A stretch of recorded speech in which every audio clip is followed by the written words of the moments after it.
This is Forerunner Gunner.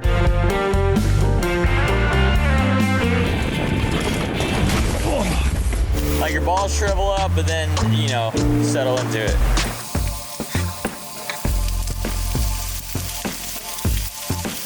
I'm Jonathan. Today we're looking at my personal camp kitchen essentials.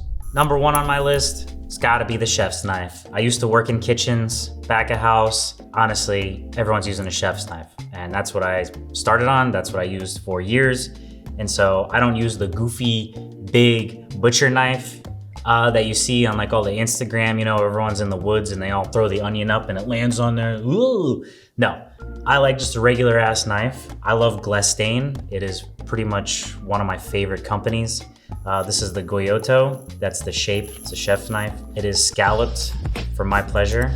And it's an absolute workhorse. I've had it for years and it has served me very, very well. This is the 9.4 inch chef's knife. They have an 8.2 or 3, and then another one, a 7 inch of some kind.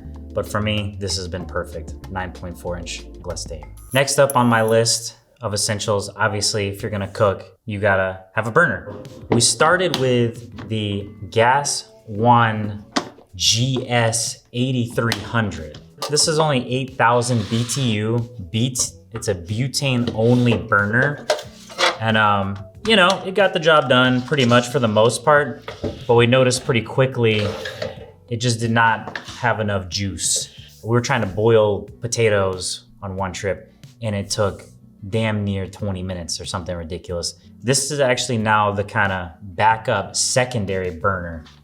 And so the main one is the GasOne, which we're not sponsored by GasOne, but if you search for any kind of burners on Amazon, GasOne comes up quite a bit. So this is the GS-3900 PB. This burner is an absolute monster. 15,000 BTUs. It's propane or butane. The dimensions are what? 13.4 inches by 12 by 4.5. It has the wind shield, which is pretty effective. And yeah, as you can see, it's pretty disgusting. We've been using it a lot. I'd say together, they're great. Pros for this one, it's like cooking on the surface of the sun. It's incredible. The con, I would say, there's really almost no variation, literally between low and high. It's like you turn it on and you start at like basically medium high heat all the way to high. There is almost no low on this one. It's almost too much, but I'd rather have too much heat than not enough. Using them in tandem is actually great. You know, 15,000 BTUs is perfect for searing meat. If you need to get color on something or you need a screaming hot pan, it gets the job done. This one is like my secondary. You know, I'm holding sauces or, you know, keeping soups warm, whatever it may be. This is kind of like my holding burner. And this is like the searing high heat mega burner. Next up, cutting boards. Anyone who's worked in kitchens, this is probably a particular thing for you as well. And when I used to go camping, people tend to have the flimsy dollar store. I'm not sure what those are made for or what they're useful for. They're more or less useless in my opinion. This is pretty much the minimum size for me to even be considered a cutting board. Any kind of natural material surface as well. This is one of my essentials. That's not to say it's everyone's essential. But on our trips, we cook for a lot of people and I want the space. It's just that simple. Next up, cast iron skillets. I grew up in the South cooking with cast iron. That's what my grandparents used. It's what my parents used. Lo and behold, that's what I use. When you first start camping, a lot of times people's kitchen bins is like whatever they can find, scrounge up or find at Goodwill. So you end up with these old, scratched up Teflon pans that are just, they're trash basically. I don't like Teflon. I just don't like forever chemicals because at a certain point with the heat, they start to break down and I just don't want cancer chemicals in my food. Personal preference. Of course, if you're a weight weenie, if you're worried about weight, cast iron is probably not ideal. Quick pros for cast iron, they last forever. It's indestructible. There's no forever chemicals, PFAS chemicals or nonstick getting in your food. You can cook on literally on the fire or on embers, right on the embers. I guess the only con I would say would be its weight. So if that is a consideration for you. Next up, we've got a kettle, of course. You know, people who camp are generally fiends and addicts for some form of caffeine. Straight Just addicts. turning it up for these addicts over here. Me included, and most of the people I camp with. So you gotta have a kettle. I drink tea pretty much every day, and most people I know drink tea or coffee every day. So this kettle in particular is made by a company called Bulin, B-U-L-I-N. It is a 1.6 liter kettle weighing 1.34 pounds, so quite light. It is made out of aluminum. It has a heat exchange at the bottom. Apparently this makes it more efficient. It does boil fast, so I've not done a lot of comparisons, but on the 15,000 BTU burner, the water is done in basically under 2 minutes.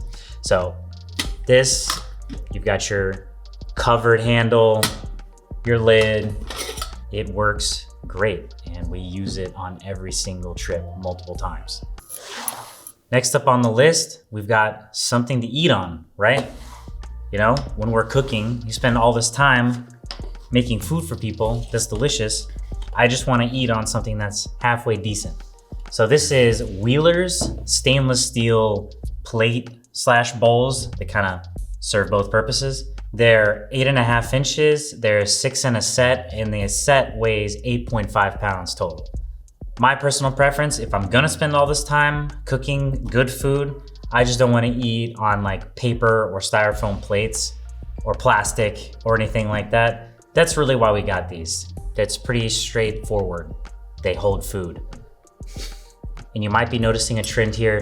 After working very hard on some delicious food when we've been mountain biking and or hiking all day, and I wanna eat on something besides paper or plastic, I also wanna eat with decent utensils. Gone are the days of being a broke teenager, you know, eating with someone's leftover plastic fork they found at the bottom of their bag. So this is a company, Tito, T-I-T-O, found on Amazon. Titanium spork, titanium spoon, super lightweight. They work great. And then we also found some titanium chopsticks on Amazon. So we put them all in the same pouch.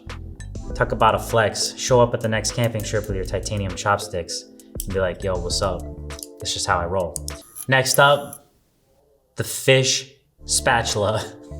Seems kind of ridiculous to have on a list, but I've already said I used to work in kitchens, and this is just what I've used for years. They're more accurate. Just the way they're shaped, it's easier to be more precise. And at this point, it's really the only spatula I use at home or when I'm camping is a fish spatula. You know, some people have that one that's like, they just took off their grill that's like 4 feet long. And that just feels really goofy trying to cook at the campsite with a 4 foot long spatula. Or the other opposite end of the spectrum is the dollar store plastic one that I'm worried about it melting if I'm cooking, especially if I'm cooking over a fire, because I've actually seen it happen. So yeah, fish spatula. Next up, we're looking at the Kelty chef roll. This is a very handy organization tool. And my brother, a lot more than me, loves to have things nice and organized. He gets a organization boner. What is it? Orgasm. He gets an Gasm. Organizational orgasm.